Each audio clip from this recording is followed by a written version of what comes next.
Hi friends, welcome back to my channel. आप सभी को मेरा जय भीम नमो बुद्धाय। दोस्तों, आज अश्विन पूर्णिमा है। अश्विन पूर्णिमा का खास महत्व है। अश्विन मास की पूर्णिमा, जिसे बौद्ध पौराण पूर्णिमा कहते हैं, इस दिन बुद्ध के ज्ञान प्राप्ति के 16वें वर्ष बुद्ध ने अपनी माँ महाप्रजापति गौतमी को बौद्ध धर्म में दीक्षा दी थी। पौराण का अर्थ है अध्ययन या ज्ञान के समाप्ति का दिन। इस दिन वर्षावास के समाप्ति का दिन भी होता है।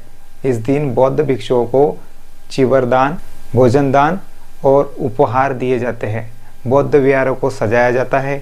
अश्विन पूर्णिमा का मतलब आपको पता ही होगा, अगर नहीं पता तो चलो वो भी बता देता हूँ। अश्विन मास की पूर्णिमा, जिसे बौद्ध पौराण पूर्णिमा भी कहते हैं, इस दिन बुद्ध के ज्ञान प्राप्ति के 16वें वर्ष में बुद्ध ने अपनी माँ महाप्रजापति गौतमी को बौद्ध धर्म में दीक्षा दी थी। पौराण का अर्थ है अध्ययन या ज्ञान के समाप्ति का दिन। इस दिन वर्षावास के समाप्ति का दिन भी होता है। अब वर्षावास क्या होता है, चलो उसको भी जान लेते हैं।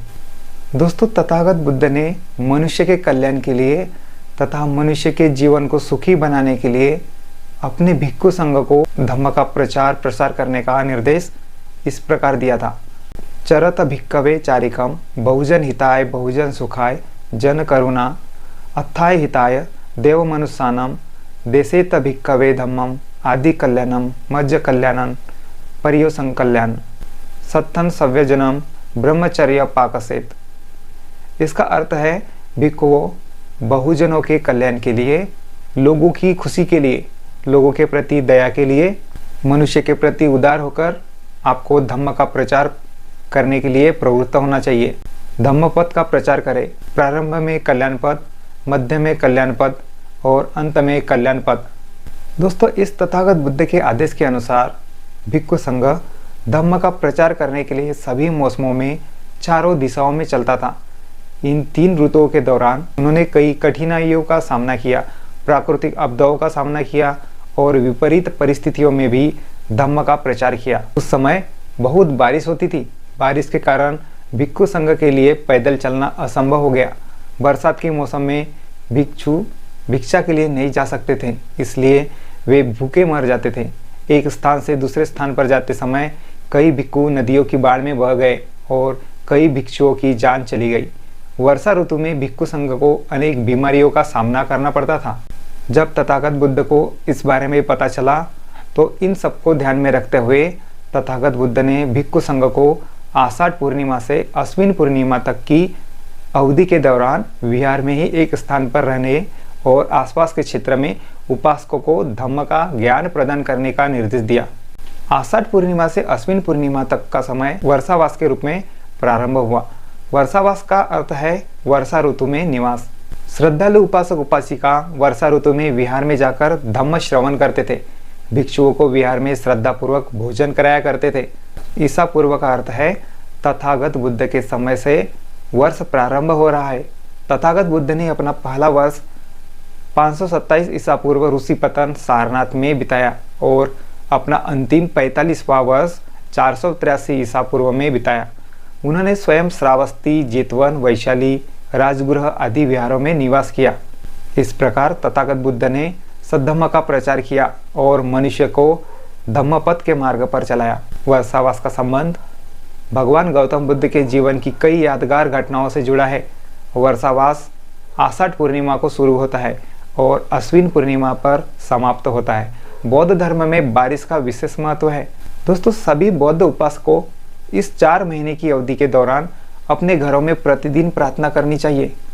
बाबा साहेब आम्बेडकर की पुस्तक बुद्ध और उनका धम्म या बुद्ध धम्म से संबंधित कोई भी पुस्तक प्रतिदिन एक साथ पढ़नी चाहिए और उस पर मनन करना चाहिए और उसे अपने जीवन में अपनाना चाहिए।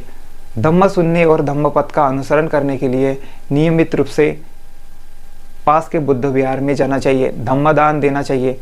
उपोषित व्रत लेकर अष्टशील का पालन करके सद्गुणों की नींव मजबूत करनी चाहिए। यदि प्रत्येक परिवार को इसका अभ्यास करने के लिए प्रोत्साहित किया जाए, जैसा कि हमने किया है, तो बौद्ध उपासकों का एक बड़ा समुदाय बन जाएगा और यह बाबा साहेब द्वारा देखे गए प्रबुद्ध भारत के लिए दिव्य सपने को साकार करने में योगदान होगा।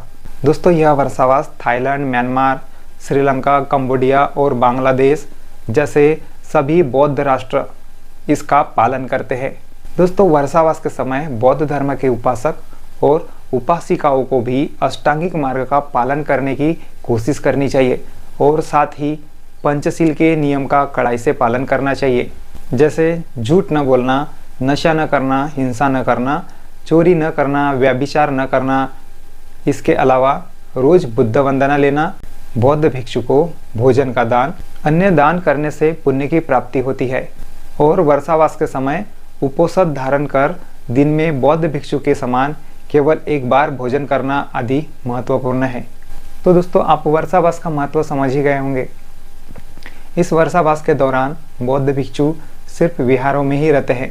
फिर अश्विन पूर्णिमा के बाद सभी बौद्ध भिक्षु बौद्ध धर्म का प्रचार प्रसार करने के लिए विहारों से बाहर घूम फिर सकते हैं। दोस्तों, इस अश्विन पूर्णिमा के दिन विहारों को सजाया जाता है।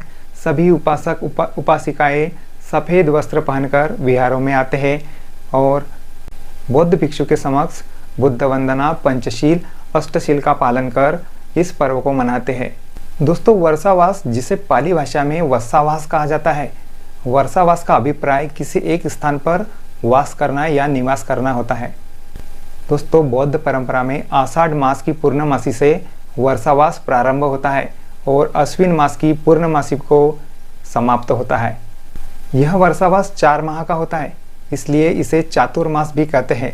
इस दौरान बौद्ध भिक्षु किसी एक बुद्ध विहार में रहकर अध्ययन करते हैं और ध्यान साधना करते हैं और ज्ञान अर्जन करते हैं। फिर पुनः वर्ष के शेष महीनों में भ्रमण या चारिका करने के लिए निकल पड़ते हैं। दोस्तों, आषाढ़ मास की पूर्णिमा को सिद्धार्थ गौतम मानवता के कल्याण के लिए गृहत्याग किए थे, जिसे महाभिनिष्क्रमण कहा जाता है। इसी दिन बोधगया में बुद्धत्व प्राप्ति के उपरांत सारनाथ, इसी पतन में पंचवर्गीय भिक्षुओं को प्रथम बार धर्म उपदेश दिया था, पहला ज्ञान दिया था, इसलिए इसे धम्मचक्र प्रवर्तन कहा जाता है। दोस्तों, सावन मास की पूर्णमासी को बौद्ध धर्म परिषद द्वारा मगध नरेश बिंबसार के पुत्र अजातशत्रु के शासनकाल में राजगृह की सप्तपर्णी गुफा में महाकश्यप की अध्यक्षता में 483 ईसा पूर्व में प्रथम बौद्ध संगीति हुई थी। भाद्र या भाद्रपद मास की पूर्णमासी को बुद्ध ने भिक्षु संघ में उत्पन्न विवाद को शांत करने के लिए बुद्ध विहार को छोड़कर वन को गए थे और वन के जीव जंतुओं ने, जैसे हाथी, बंदर, तोता आदि ने इनके लिए भोजन की व्यवस्था की थी। इसी भोजन में शहद की भी व्यवस्था हुई थी। भोजन के रूप में मधु या शहद की व्यवस्था के कारण इसे मधु पूर्णिमा भी कहते हैं। चौथा है अश्विन मास की पूर्णिमा। इस दिन वर्षा काल समाप्ति का दिन होता है। अश्विन मास की पूर्णिमा, जिसे बौद्ध पौरण पूर्णिमा कहते हैं। दोस्तों, आषाढ़, श्रावण, भाद्रपद और अश्विन माह के समय में निवास को वर्षावास कहते हैं। इन चारों माह की पूर्णमासी का बौद्ध परंपरा में बहुत ही महत्वपूर्ण स्थान है। दोस्तों, आप अश्विन पूर्णिमा का महत्व और वर्षावास समाप्ति क्या है यह समझ ही गए होंगे। अगर आपको यह वीडियो अच्छी लगी हो तो वीडियो को लाइक, चैनल को सब्सक्राइब और वीडियो को ज़्यादा से ज़्यादा शेयर करना ना भूलें। मिलते हैं नेक्स्ट वीडियो में, तब तक के लिए आप सभी को जय भीम, नमो बुद्धाय।